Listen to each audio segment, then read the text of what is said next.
उस दिन हस्तिनापुर के राय दरबार में भगवान श्री कृष्ण कहते हैं, शांति कोई वाद विवाद की चीज़ नहीं है, शांति एक आवश्यकता है और इसे हर हाल पर प्रतिष्ठा करना होगा।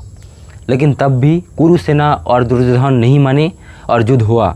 लेकिन भगवान श्री कृष्ण खुद प्रबल योद्धा थे और उनके पास अर्जुन और भीम जैसे योद्धा थे, पांडव सेना थे और भी बहुत बड़े बड़े सेना थे। लेकिन गांधी जी के साथ ना अर्जुन और भीम जैसे योद्धा था, ना गांधी जी खुद योद्धा था, ना दूसरे कोई बड़े सेना थे। तो गांधी जी कैसे लड़ते? गांधी जी के साथ थे कालांतर में जात पात में बटा हुआ हिंदू, जो युद्ध के नाम सुनते ही घर से ना निकलते थे। तो कैसे लड़ते वो? मेरे रेडियो अंगार वाले मित्रों, मेरे भाई बहन, हम और आप आज बात बात पर गांधी जी को दोषी ठहरा देते हैं। कहते हैं कि गांधी जी के लिए सब प्रॉब्लम हो रहा है, आज उनको विलेन तक कह देते हैं। लेकिन जिस प्रॉब्लम के लिए हम उन्हें विलेन तक कह देते हैं, क्या वो प्रॉब्लम गांधी जी ने क्रिएट किया? गांधी जी के जन्म से बहुत पहले ही बिन कासिम, वास्को दा गामा, जब चार्नक और ईस्ट इंडिया कंपनी भारत आ गया था। तो क्या ये प्रॉब्लम गांधी जी ने क्रिएट किया?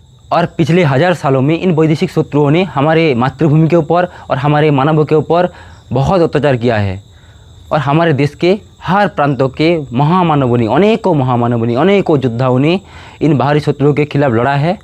वो सारे महामानव हमारे लिए पूजनीय है और हम पूजते भी है। लेकिन इस बात को कोई ठुकरा नहीं सकता है कि भगवान श्री कृष्ण, आचार्य चाणक्य और आदि शंकराचार्य जी के बाद, पिछले 1000 सालों के बाद अगर किसी मानवों के पीछे पीछे कश्मीर से कन्याकुमारी तक और गुजरात से मणिपुर तक के लोग चला है, उनको माना है, उनके पीछे पीछे चला है, तो वो है मोहनदास करमचंद गांधी।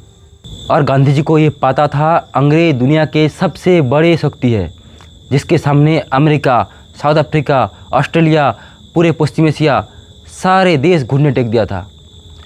उसके साथ लड़के हम उस समय क्या कर लेते? हमारे ज़्यादा से ज़्यादा लोग मर जाता, ज़्यादा लोग मरते हमारे। इसीलिए उन्होंने अहिंसा के पथ अपनाया। और अंग्रेज़ के बिना भी हमारी दूसरे जो शक्ति थे वो भी बहुत बड़े थे। गांधी जी के ऊपर आरोप लगाना छोड़ दो मेरे रेडियो अंगार वाले मित्रों। और जो लोग उनके ऊपर अभी भी उल्टा सीधा कहते हो, आप लोग खुद अपने अंचल के प्रॉब्लम नहीं मिटा सकते हो, आप गांधी जी के ऊपर आरोप लगाते हो। अरे 1915 में गांधी जी साउथ अफ्रीका से भारत आने के बाद हमारे स्वतंत्रता आंदोलन और भी ऑर्गेनाइज्ड हुआ। उसके पहले भी बहुत हो रहा था, लेकिन वो बिखरा हुआ था। गांधी जी आने के बाद सब एक साथ जुड़ने लगा, बड़े बड़े नेता उनके साथ जुड़ने लगा। लेकिन मैं ये नहीं कहता हूँ कि जो लोग लड़ाई किया उसने कुछ गलत किया, उसका योगदान बहुत बड़ा था। बल्कि ये भी कह सकता हूँ कि गांधी जी से भी बहुत बड़ा हो सकता है। हाँ था, लेकिन हमारे स्वतंत्रता संग्राम में गांधी जी के अवदान को कोई अस्वीकार नहीं कर सकता, कोई ठुकरा नहीं सकता।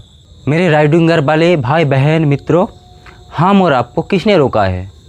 क्या गांधी जी की ये सिर्फ जिम्मेदारी है हमारे मातृभूमि को और हमारे मानवों को बचाना?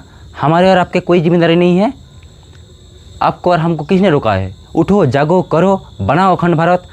गांधी जी ने तो हमारे लिए मणिपुर से गुजरात तक भूमि देके गया है। अभी हमारे ये कर्तव्य है, हमारी ड्यूटी है अखंड भारत बनाना, पूरे जम्मू द्वीप पर, पूरे भारत खंड पर शांति प्रतिष्ठा करना। तो आपको और हमको किसने रोका है? चलो बनाते हैं और पूरे जम्मू द्वीप पर शांति प्रतिष्ठा करते हैं।